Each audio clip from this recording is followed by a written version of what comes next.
Influencers video பார்த்துட்டு படம் பார்க்க போனோம். படம் வந்து அவங்க சொன்ன அளவுக்கு இல்லை, ஏமாந்துட்டோம் அப்படின்னு சொல்லி வீடியோக்கள் இது வரைக்கும் வேற படங்களுக்கு அதிகமாக வந்தது கிடையாது. இந்த படங்களுக்கு அவ்வளோ அதிகமாக இருக்கு வீடியோஸ். என்கிட்ட வீடியோஸ் இருக்கு. நான் எடுத்த வரைக்குமே ஒரு 10 வீடியோஸ் என்கிட்ட இருக்கு. இது இன்ஃப்ளூயன்சர்ஸை வச்சு இந்த மாதிரி பண்ணணுங்கிற அதுக்கு மேல இருக்கு சார். ரொம்ப பாசிட்டிவா வந்தது. எவ்ரிடே தியேட்டர் விசிட்ஸ் போறேன், மக்களோட டைரக்டா இன்டராக்ட் பண்றேன். என்ன யாரும் நேர்ல என்னோட கேள்வியை முடிச்சிருங்க முடிங்க. சோ இது வந்து இந்த இன்ஃப்ளூயன்சர்ஸ் வச்சு இப்படிதான் பண்ணணும் அப்படிங்கிற ஸ்ட்ராட்டஜி படிதான் பண்ணீங்களா? அப்படி பண்ணிருந்தீங்க அப்படின்னா இது எந்த அளவுக்கு ஒரு படம், என்ன சார் சொன்னாரு, தப்பா சொல்லாதீங்க அப்படின்னு சொல்லிட்டு சொன்னாரு. ஸோ அது தப்பா சொல்லாதீங்க அப்படின்னும் போது ஒரு விமர்சனம்னா ரெண்டுமே வரும், அதை எடுத்துக்கணும். இப்போ இன்ஃப்ளூயன்சர்ஸ் வச்சு நீங்க பண்றது தப்பு தானே. இன்ஃப்ளூயன்சர்ஸ் போய் பேசுறாங்கன்னா அவங்களுக்கு நம்ம பே பண்ணிருப்போம், அதனால பேசுறாங்க. இதனால வந்த மக்கள் இந்த மாதிரி சொல்றாங்க இல்லையா, அதுக்கு என்ன பதில்? அவ்வளவுதான். மக்கள் சொல்லல, அதுதான் நான் என்னோட பதிலா சொல்றேன். ஏன்னா நான் டெய்லி தியேட்டர் போறேன், எல்லாரையும் கூட்டிட்டு தான் போயிட்டு இருக்கேன். ஒரு மக்களும் நாங்களே ஓப்பனா அன்னைக்கு கேமரா எல்லாம் தூக்கிட்டே போயிட்டோம். மக்கள் கிட்ட ஓப்பனாவே கேட்டுடலாம், ஜெனியூனா என்ன ரிவ்யூ நீங்க ஃபீல் பண்றீங்கன்னா 10 out of 10 கத்துறாங்க. பட் எங்களுக்கு பத்திரிகையில 10 out of 10 யாரும் கொடுக்கல.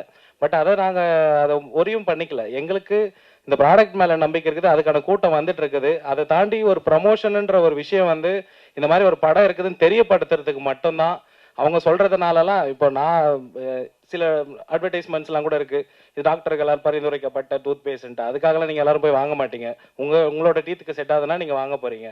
இது இருக்குதுன்னு மட்டும் தான் நம்மளால காட்ட முடியும். அதோட ஃபுட்ஃபால் வந்து உங்களுக்கு ஃபர்ஸ்ட் ஷோ மட்டும் தான் தெரியும். எங்களுக்குலாம் ஃபர்ஸ்ட் ஷோ ஒண்ணுமே கிடையாது. எங்களோட கூட்டமே வந்து பாத்தீங்கன்னா சாட்டர்டே சண்டே, இப்போ மண்டே டியூஸ்டே எல்லாம் தான் போயிட்டு இருக்குது. அதை தாண்டி இதுக்கெல்லாம் முற்றுப்புள்ளி வைக்கிறதுக்கும் என்கிட்ட ஒரு பதில் இருக்குது. ஒண்ணுமே கிடையாது. உங்களுக்கு ஃபேக் ரிவ்யூ பரவுது அப்படின்ட்டு ஒரு எண்ணம் இருந்துச்சுன்னா நீங்க மீடியா நீங்களே முன்னெடுத்து நீங்களே பப்ளிக் ஒரு 150 பேரை கூட்டிக்கங்க. மிக்சடு ஏஜ் குரூப்ல நாங்க மறுபடியும் ஒரு ப்ரிவியூ போடுறோம். அவங்கள லைவா ரெக்கார்ட் பண்ணலாம். நீங்களே இருங்க, நாங்களாம் அந்த பக்கம் கூட வரல. அப்போ ப்ரிவியூ என்ன ரிவ்யூவோ அதை நீங்க கொடுங்க, நாங்க அதை தாராளமா ஏத்துக்கிறோம். ஈவன் யூ கேன் வித்ட்ரா இந்த மூவியை வந்து நீங்க தியேட்டர்ல இருந்து கூட வெளியே எடுத்துருங்க. ஏன்னா எப்படி ஒரு பெய்டு ப்ரமோஷன் இருக்குதோ அந்த மாதிரி பெய்டு டிஃபர்மேஷன் போயிட்டு இருக்குது.